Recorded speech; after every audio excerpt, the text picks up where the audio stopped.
So I was He's just bigger than the dog. just telling He's my bigger parents, than the my mom dog. and dad, I was saying, she was like, do you want to go? You know, like, we can stay once and I was Haven't seen a fox this big around here lately, but I can't say it now. so luckily everything worked out.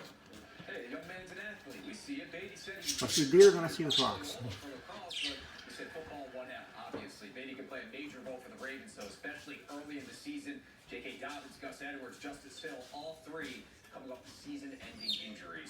The Orioles Wonder where he's from. He must not probably be too far away, but I don't know. Oh, I hear him more than I see him. Made up, though, as part of a doubleheader on Sunday, starting at 1:35. The Orioles are also set to play tomorrow night at 7 p.m. Weather permitting. Let's see if they can get that one in. It was golf in the rain in Potomac as this week's PGA Tour stopped rolling on despite The rain summons other animals, it seems. The rain did the first-round leader, Jason Day. He was in a groove. He was among those playing early. Saw a hummingbird earlier He was moving in the today. middle of the round, though, when he picked up 3 birdies in a 4-hole stretch. He was feeling it. Shot a 67, 10 under at the halfway point now. He leads by 3 shots. Remember, you can see the final 2 rounds of the Wells Fargo Championship from Potomac right here. Oh, somebody's got a video bomb, don't they?